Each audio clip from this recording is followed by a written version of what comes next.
Hey you guys, What's going we on? are back with another video together. See, we promise you guys we gotta stay on point during these days. We've been working. These tough days of the coronavirus pandemic. We've been doing a lot. No, but seriously, you guys, this is such an interesting time that we're living in, but we want to make sure that we're just, putting out positivity. Yeah.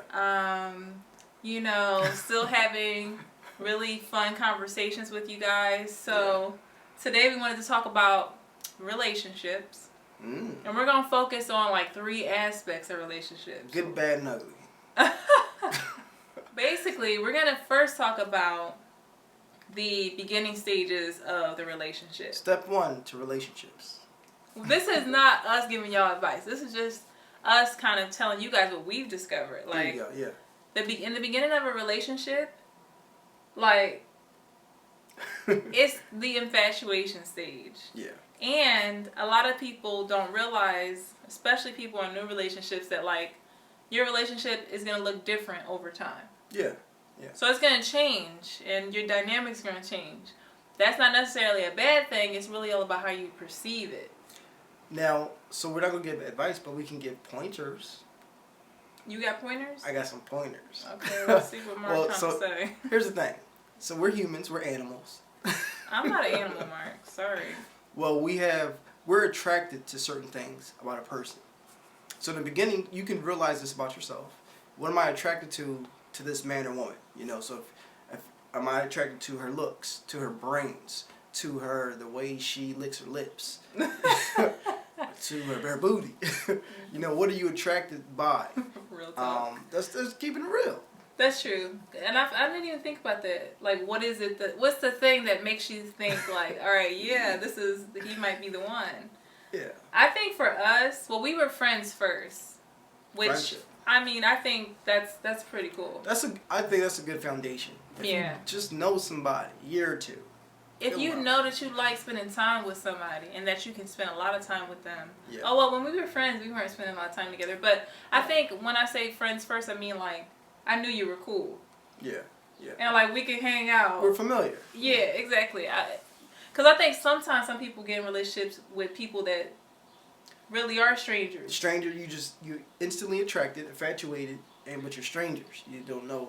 Now that's nothing. I can't necessarily say that that's a bad thing because we have been friends for 3 years, and that don't mean that we knew like each other like that. You know what I mean? It's a different story when you move into it. When we started like dating and then we moved in together, I feel like I still deep down knew that Mark was like a good guy though. So you know what I mean? So I wasn't expecting no surprises as far as like, people say that their partner surprised them, or all of a sudden it was like they didn't know who their partner was. I never felt that. Nah, yeah, that's true. But what were the things that attracted us to each other? Like, so a commonality we had, we love music. Right. We were models, love fashion, something like that. It was just playing around. No, we had different things in common. We would talk about different things. We love crystal skulls. We were both creative. I don't know what he's talking about. Aliens. Extraterrestrials. Yeah, we were kind of, we could have some interesting conversations about out there topics just because it was fun for us. Yeah. But like, I think the thing that attracted me to you was I could tell that you had a kind spirit. And like, you were so easygoing. I did think that you played too much, but at the same time I felt like it was lighthearted. So it was like, it was kind of like the opposite of me. Like, I wouldn't be playing around like that. But I think it actually complimented me, my personality. Yeah, I guess so. For me, I saw that, you wasn't about playing no games. You about your business. And at that time in my life, I was ready for a serious relationship. So I said, okay, she might be the one. She might. What? That's what you were thinking? No, it was, since we were already friends, it was kind of, there was no guard up. Say if I was before you just thinking about going on dates, is she the one? Am I trying to spend my rest? I was in the mindset of, who am I going to spend the rest of my life with? Really? Yeah. You're like, hey. Oh, well, hey. I keep forgetting, because it was so long ago. I'm out here playing with these. I keep forgetting, like, what was I thinking? Mark is you said you had a list. Okay, Mark was my first boyfriend, so obviously I wasn't trying to just get with anybody. Yeah, so you were really my first relationship. So obviously I wasn't trying to play around with nobody. So I mean, I probably was in the same mindset, but I did make a list of all the qualities that I wanted. And a good sense of humor was like up there. Obviously honest. You want somebody that's honest and that you can trust. The list. But yeah, so anyway, but in the beginning of the relationship, we were in that infatuation stage, and I felt like that stage lasted a long time for us. Probably like 7+ years. Whoa. Hey now. Wait, are you saying that you weren't infatuated with me for that long? No, yeah, we had a good run, you know? What? What does that even mean? Then the kids came. So no, I think our early years, a lot of lust and wonder. I think we in the early, it just felt like a lot of fun. We just had fun. Yeah. We would just focus on each other. Yeah. Even when we came to California, even that was just us. Like, what do we want to explore? Yeah, that was cool. What do we want to discover?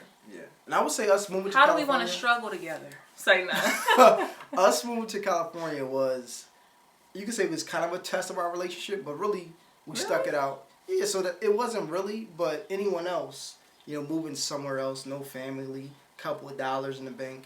It could be We a did stress. not have a couple of dollars in the bank. Couple of thousand, whatever. But that could be a stress or relationship. For us, it wasn't really.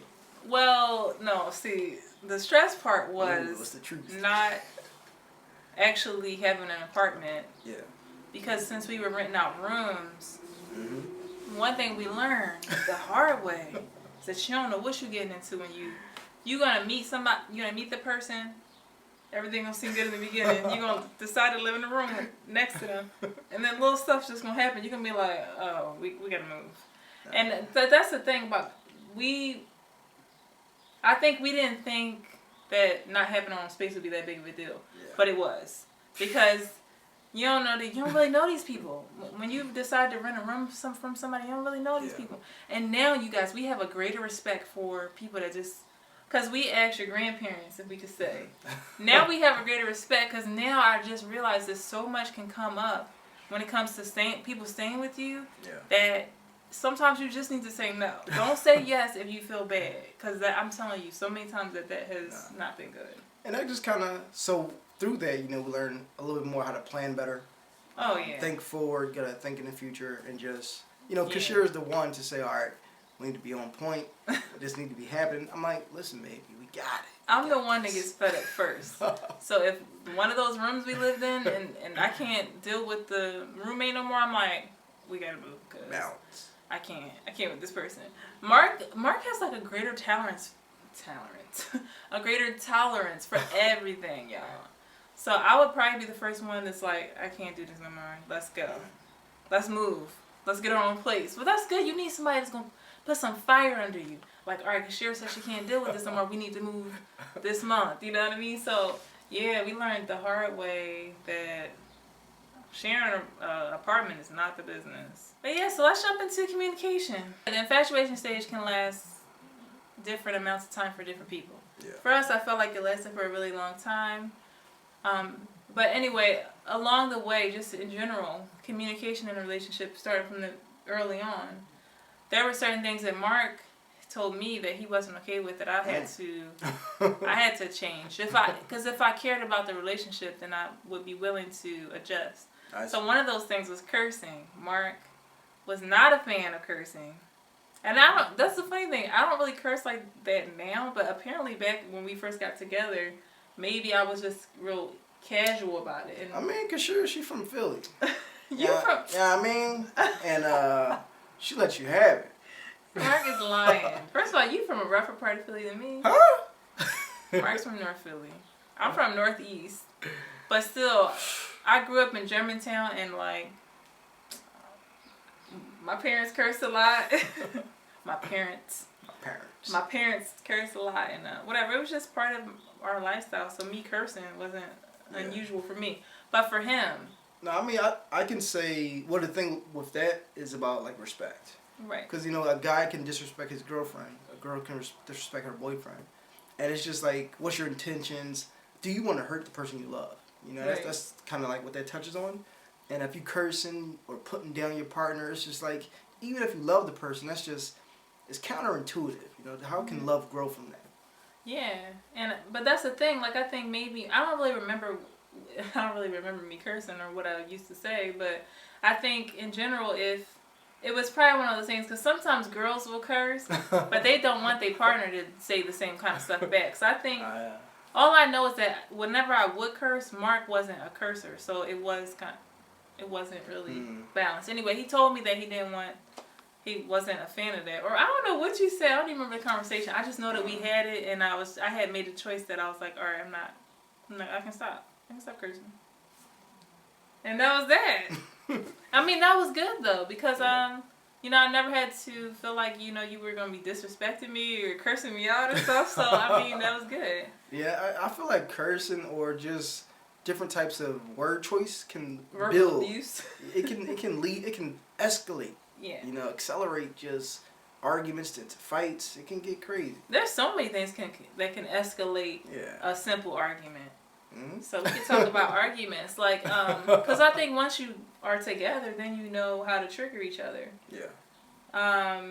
So that's the one thing that's important is to, well, eventually you get to a place where you can develop enough maturity that you could be like, I know that I could take this the wrong way, but you know I'm not even going to do it.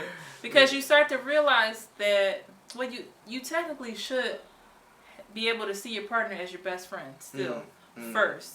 If you see him as your best friend, then you know that you care about this person. No matter how mad you are, I'm not trying to destroy this person. I don't want to destroy what we have. I'm not trying to hurt you deeply. Because you got to think about that. Like, what you about to say? Like, what's that going to do? And if it's going to hurt the person deeply, why would you do that? It's like a knife. Yeah, basically, do you want to stab your partner with your words? Well, that book says like poison for agreements. Yeah. So most times, if she's mad or if I'm mad, it might not even be about her, but I can lash out against her. So if you don't take it personal, just pause for a second. Say, okay, how are you doing? You know, kind of check in. And sometimes you say that, you know, you're going through something. I don't even care how you're going. I'm going to lash back at you.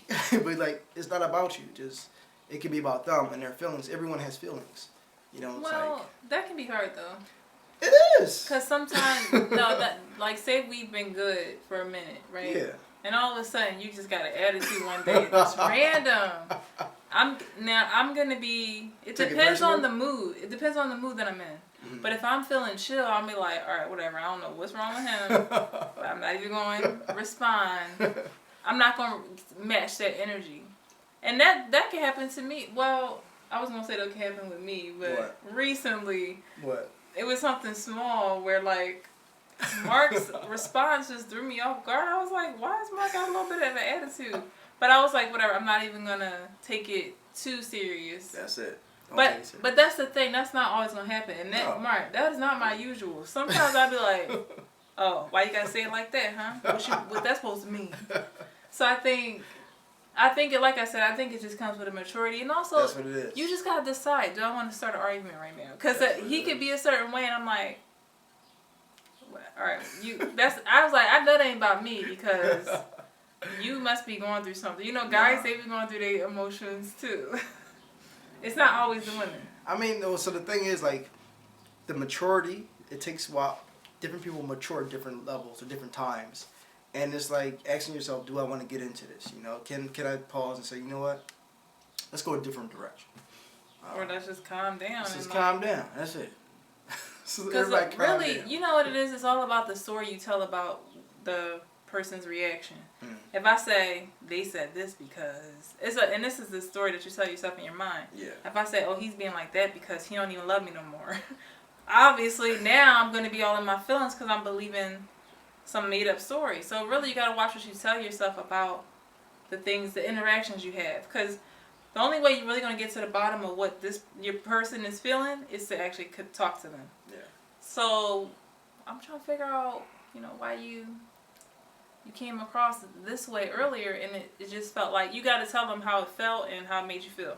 Yeah. And then see what they say. Now, if they say, it's because I don't care about you no more, say that. Oh, but man. if they say something like, whatever they say, you got to be able to understand that that's their truth. Yeah. That's how they feel.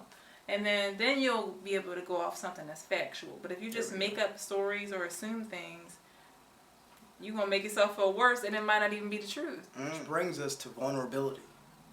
So you got to be vulnerable to admit you're hurt, or just be open. All right, what's going on? Or you made me feel this way. Or why did you come at me this way? Without attacking the person. All I'm saying right now is I never heard you say nothing like that, Mark. Everyone's a work in progress. I can give pointers. I can take these pointers. I can watch this back and take some pointers. I mean, I'm just saying, like,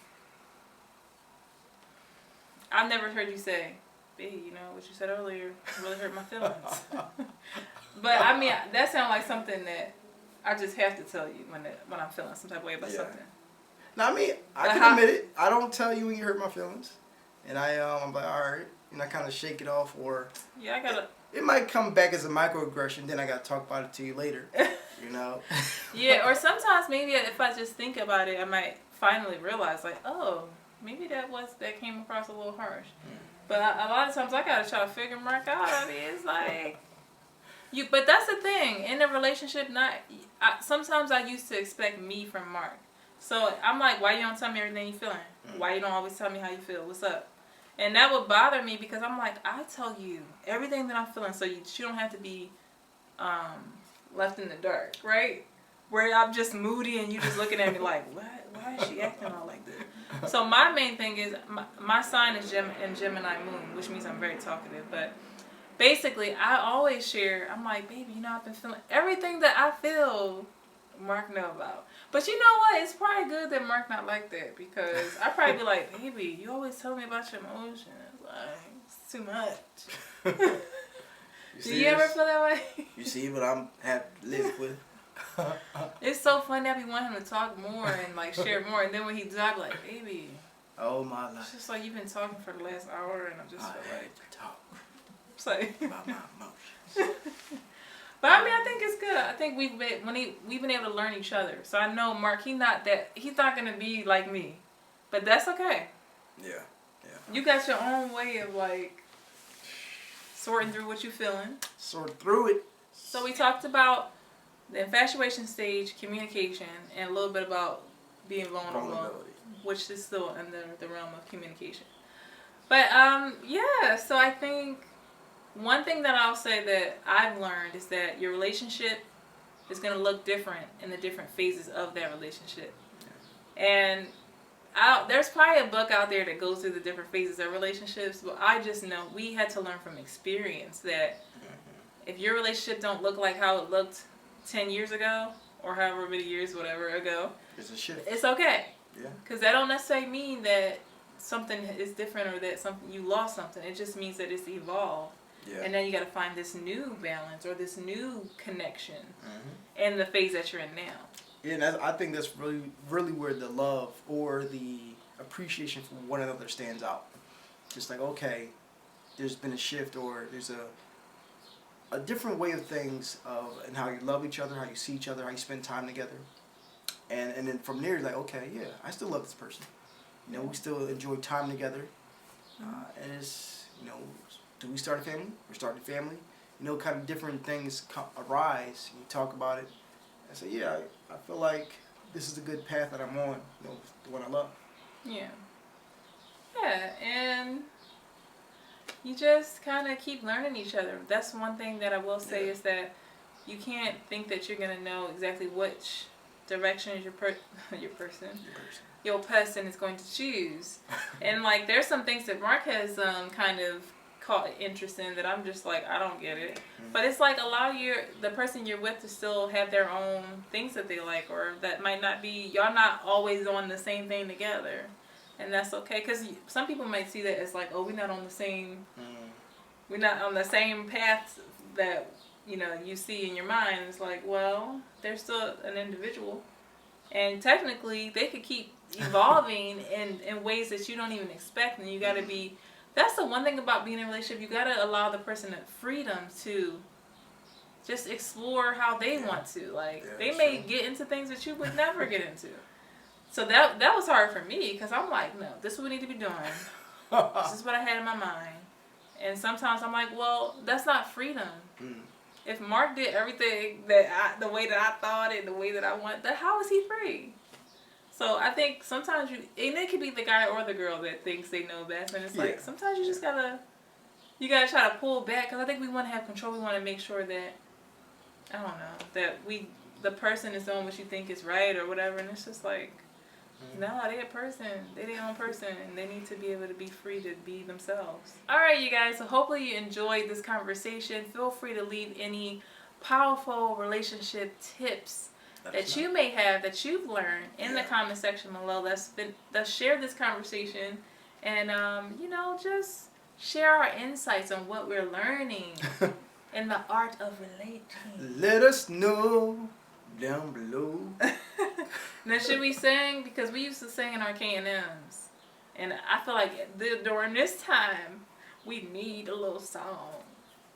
We need a little sunshine. But I don't even know what song to sing. This is, y'all, when we used to sing, we was young. You know what I'm saying? We not young Spotlight. now. We old heads now. Someone say, look we out. We don't sing no more. I miss the bus.